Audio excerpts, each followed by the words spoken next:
All right, Rob, let's move on to the next game that we feel is a big story as well, and that's the Everton story, Rob. And this game finished Everton 0, Manchester United 3. Yeah. I mean, I'm sure everybody's aware of it, mate, but we should quickly explain about Everton's point deduction. They've had 10 points deducted by the Commission, which is the largest in league history, for the breaching of the Premier League's profit and sustainability rules. I guess PSR, you could shorten that to. They basically, over this 3-year rolling period, they made a loss.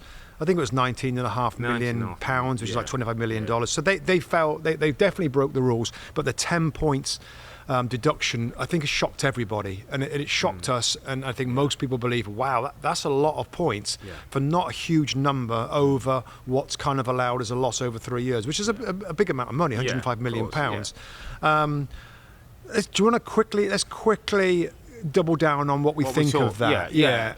And I'll give you a little thought of an alternative solution, method, maybe, of how we could do this. Anything to add in terms of it was we all know it's hard, excessive. I think the biggest thing for me, Rob, that I was trying to get my head around and did a little bit of research to find out, like, how do we get to 10 points? No transparency, no formula, no tariff, no matrix. I read a report, and this is, you've got to remember, and we should say to our viewers, it's an independent commission, not the Premier League who's set the points. It was the Premier League made recommendments to the commission, but it's actually independent commission. I think it's 3 people.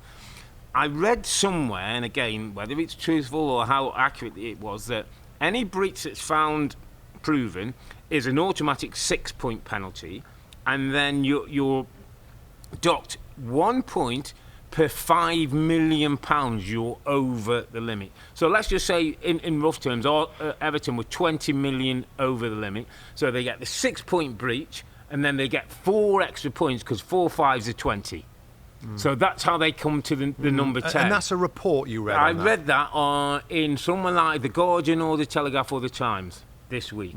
Now again, this is what was suggested, the matrix that the Commission used to get to 10, because there is some talk that the Premier League was saying they thought it should be 12 points, and the Commission didn't think it should be that high. So our very own insider, David Ornstein, doesn't believe there is a tariff or a formula. So somebody could be either saying there is, or somebody could be making that number up based on what they think. Listen, I'm not a big fan of punishments, right, per se. I mean, and we got slapped with a 3-point deduction way back. But I think, Rob, just on that point, and it's a very good point you make, but we have to say that Everton are in the wrong, and they did deserve some punishment. Yeah, absolutely right. I mean, the Premier League has to hold clubs accountable for their financial... whatever, mistakes or whatever. Now, let me just offer this as something that I was driving into the studio this morning, and I just thought, it's got to be a different way. Let me present this and shout it down or whatever if you think. Now, so over the 3-year period, they were over, right? They were definitely over. Now, what I would suggest, and again, I haven't really thought through too much, but I'm going to chuck it out there anyway, that once you hit that loss over 3 years, you're in trouble, right? Then you're in a probation period where everybody knows, the Premier League knows, listen, you've fallen foul of the rules. Now, what we do now, we work together, and you have an opportunity to right that wrong. Over the next, and I'm going to chuck out there another 3-year period, you reverse those losses to make profits. You turn that back again. In that way, right, the club knows it's got to cut costs. Maybe it can't buy players in the transfer market. It's got to find a way over those 3 years to right the wrongs, to get the club healthy again, Rob, back into profit again. After that 3-year period, if they've righted everything and everything's back on track and the club have been super careful, you're good to go, Everton. You're good to go. But I tell you, but if after that 3-year period you can't do it and you don't do the things right to get into profit, you're out the league. You're automatically 20th place. You're 20th place. Now so it's almost like a suspended sentence, Rob. So sorry. I'll finish off real quick. So 3 years. You broke the rules. All right, you're in trouble. Now you're going to get a chance to put things right. I just like the rehabilitation that's going to help clubs get back on track. Slap the wrists of the owners that have done it irresponsible, paying fees and stuff, which Mashiri has done. And after that 3-year period, if you've got a chance to, on you go. And if you don't, and then you haven't got how many points deduction for Newcastle United, for example, or Nottingham Forest that break the rules? And they've got 50 points. Is it 20 points, 30 points, 10 points? How is it to be fair? This way, a club has got the chance to get themselves back on a straight and narrow. If not, you're out the league. It's as simple as that. Everybody knows where they stand, Rob. Everybody knows what the numbers are. 105 million on a rolling 3-year period. So everything's transparent. Yeah, and it's transparency clear. is important. And they'll be like, next one is Brighton. Just for, you're over. You're over. Right, now you've got the 3 years. So however much that is, you've got to work to get it back. So if a big club spends tons of money thinking, you know what, it's only a 10-point ban, we can handle that. We don't mind finish mid-table. We can afford this is that. different. And if you go way over, you've got to go way over the other way to bring it back, and then you're good to go. If not, it doesn't matter who you are, you're in 20th place, you're automatically relegated. Thoughts? I'm typing it up now, and I'm going to say, Richard Masters, be ready. Just got a couple of points I want to come back on. Your devil's advocate before we send it to Richard Masters. Of course. So first one is... Again, reports, but strongly accurate reports, were saying that the Premier League were working with Everton during this case, and they were told that you're going over, but they still did it. Michelle. So what I'm saying is, they've almost had that period 3 years ago, and we are where we are now. So that's why they've got the 10 points. They don't know what the consequence is. They didn't know what the consequence is back then. Yeah, all right, Premier League. But to say everything. Yeah, all right. Not knowing what it is. If everybody knows at the point, they can still work with them. So sorry, just to make your point, but you're saying if somebody's $1 million over, you're saying they've got 3 years to get it back, and if they don't... And they probably will get it back. Okay. It's easy to get back because they didn't make that much of an error, and they're not slapped with anything, and they can't continue to break the rules because they've got to go back on your side. Okay, so I'm okay with that. I just one more detail before I send it to Richard Masters is when do I get relegated? End of the season. End of the season. What do you mean? So they've got a 10-point deduction now, but they still carry on the playing. No. You talking about my plan? Yeah, my your plan. Yeah, you just said if it's they're Everton, 20th. You're going to be 20th. You're going down, mate. Yeah, if after the 3-year period, so the 3-year period losses, and then another 3-year period to get back on the straight and narrow. If you can't get back straight after the 3 years, you're going to go out the league. You're finishing 20th, guaranteed, no matter what time of year it is. Okay, I think that might need a little bit more. Some people might say this is too weak, Rob, too lenient. They broke rules for 3 years. They get 3 more years, but at least in those extra second 3 years. They're trying to get back. The whole objective of this, Rob, is to stop clubs going out of business. And stop people flaunting the rules and working in unethical ways that are suiting the big, powerful clubs and not the small clubs. And what happens if Everton continue to spend badly? They could get another one and another one. And that's not healthy for the future of the football club. So this is trying to rehab the club and safeguard it for the fans. That is still going to be there and make them accountable and make them do something else. Anyway, that's my quick flipping drive to the studio thought about another way of doing it. It was a good drive, mate. It was a good drive. Anyway, the game, Rob. Let's go back to the game. Yeah, Man United back on track, good performance, maybe the best of the season. Forward scoring when they haven't scored all season. Yeah. And there was another element of some kind of goal that was pretty good. The goal, it's up there with. It'll be probably in the top 5 all-time ever Premier League goals. Not in my lifetime, So we're going to see plenty of it. Garnacho with an incredible finish, which I thought, Rob, I said on air, sort of changed the feel, the narrative in the, the Everton fans were wanting to say the piece. There was big noise. It was all done in a very collective, measured manner, but it was definitely an atmosphere. Then all of a sudden it was like silence. The biggest deflation. It's hard to appreciate that goal, I suppose, if you're an Everton fan, but you still know it's football, you still know it's a piece of brilliance, and you kind of Do you think there's Everton fans are like, I don't believe this? Yeah, at all times.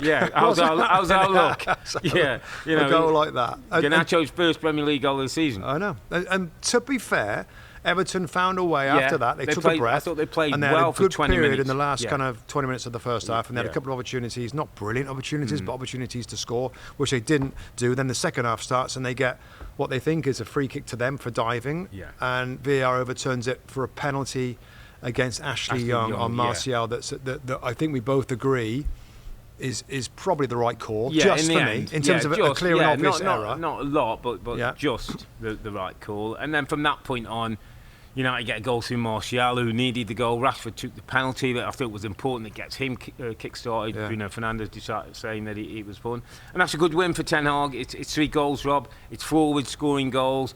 It's a decent performance. I know you want to talk about a certain player who's you're underappreciated. I just want to give Bruno Fernandes another little mention. He's quality. He's quality. He's consistent. He's quality. He thinks about his teammates. He's a good captain. He's got his team back going again.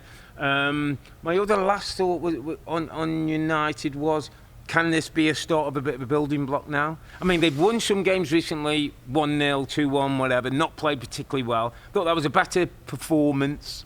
I thought at least the goal set was there, and forwards have scored goals. I mean, from now till Christmas is going to be really important. And they've got a Champions League game against Galatasaray, by the way, this midweek. I think it's Wednesday. I'm looking at my notes before the game. Huge week for Man United. Everton away, Galatasaray away. They're bottom of the Champions League group. And then Newcastle away. Massive. So we're going to learn a lot more this week. You know, Rob, I will give them a lot of praise for this performance and some stunning moments in it. But it's still, they still got so much to do, Rob, haven't they? Yeah. Are we going to get Martial scoring every week? Garnacho can't do that every week. Is Rashford going to find his form again? Yeah, but to be fair to United, you could say that of a few teams. You could ask the few teams. This is Man United, Rob. They spent so much money. I know, and but this is better. Man United, they're digging themselves out of a hole from the start of the season where they're really, really poor, and I admire that. And I want to say right here, that's better. Here we go. This is Man United now on the men. It could be a start of something, though, It could be, but I know we've been. We should be beyond. It could be a start of something good. Let's just take things as a football club that's been in all kinds of trouble. Maybe new ownership in the new year. There's more and more talk of Jim Ratcliffe, who's the guy who's going to buy 25%. He's getting hold of the football side. In the reports and newspapers that we read every day, there's more talk of him. How he's going to bring this person into position, technical director, director of football. Well, Richard Arnold's out the door. So there's going to be changes there, which is for the best. We'll see how he feels about Erik ten Hag. What Ten Hag did today, Rob, which I was impressed with, made some big calls. I mean, Sofyan Amrabat, a player that's coming on loan, the Moroccan, chased for a while. Which he chased, sat on the bench for a player that I'm going to immediately say is my underappreciated / one to watch out for, because we do that with this. I know you grabbed him early, Mustoe. I did grab him early. I grabbed him because I knew you'd be jumping on him, because his performance in this game, in the pivot, the number 6, the holding midfield player, whatever word you want to use for him, was pretty special in terms of his coolness. 18 years of age, his first Premier League start ever. Kobe. Really cool Cobby. Dropping really deep, really good on the ball. I mean, a bit raw. He's kind of a bit all over the place, but what a good, particularly the first 45 minutes.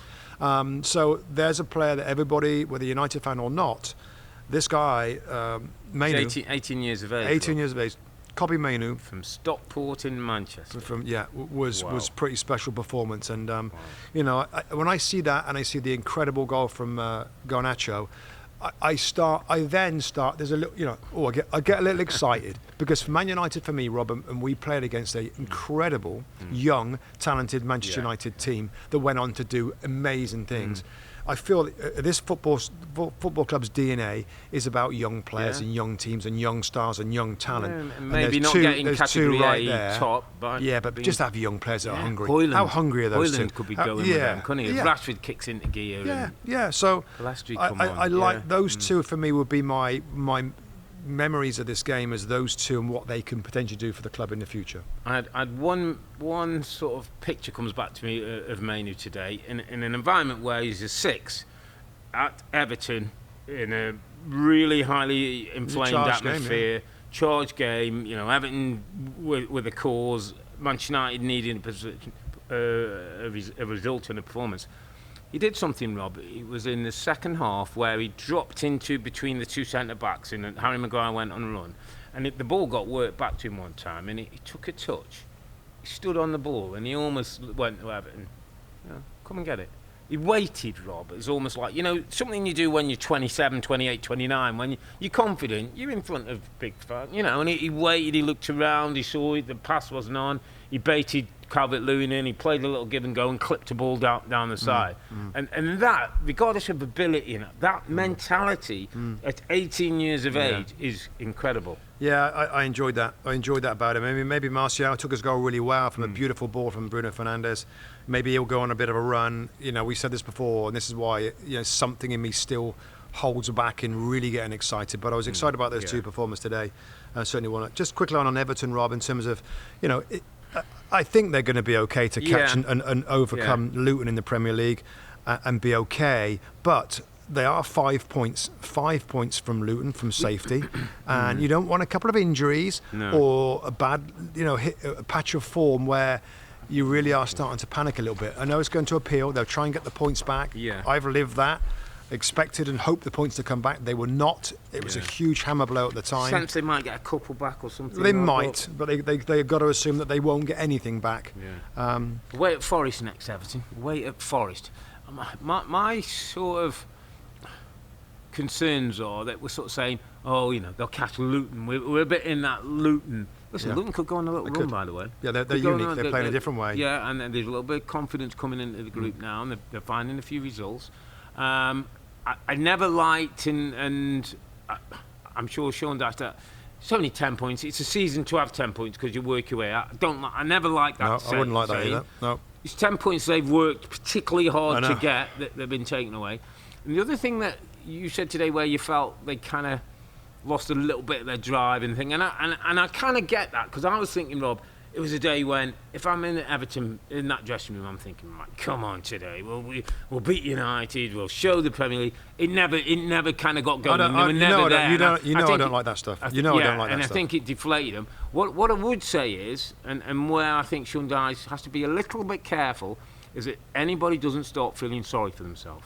Because if that kicks in, and I don't think it will, and I don't think Sean Dyche is the kind of man, and I'm not sure the dressing room's got those kind of players, because most of them have had to dig in at some point in their careers, but I just don't hope there's not a bit of feeling sorry for themselves. Because if there is, they're in trouble, mate. Totally agree. And maybe people think we're going to overplay this and say about this, but I can't stress enough that the mentality as footballers needs to be one in which they stay focused on what they're doing and the purpose of their play and what the manager said and what's got them to playing better, and not start thinking about that or something else that changes the mindset. Well, I can't believe the way you've been treated. Yeah, the fans are angry. We are angry. We're going to get the points. Changing. Don't get out of your own head and focus. But that's why I don't like this talk of use this and as a motivating force and come out all good. I don't like all that. Don't want it. I don't want that. I don't need that. I don't want it. I want focus on performance. This is what we've got to do. These are the objective things we've got to do to win games. This is what we've done in the past. Let's keep doing it and not use this fuel. I don't like it, Rob. I don't like it. Sometimes these things you can use outside of football that help you. Manchester City do it at the top of the table in a different way. Somebody down at the bottom is probably motivating Steve Cooper at Nottingham Forest in a different way. I'm not saying that you take on we're fighting the world against the will, but there's elements of, listen, we've been wrongly done. How can we address that? We can address it by winning games and showing the Premier League doubling down on everything. We'll on the get game those 10 points back, and we'll show that we're a good team. Yeah. But we'll see how things go with everything. Obviously, that's a story that's going to run from now to the end of the season on the points and the deductions. Hi there, I'm Rebecca Lowe, studio host for NBC's coverage of the Premier League. Don't forget to hit subscribe to watch more videos all season long. And for even more Premier League content, from original series to live matches, head over to Peacock. And be sure to tune in for Premier League mornings every weekend on USA Network and on Peacock. We will see you there.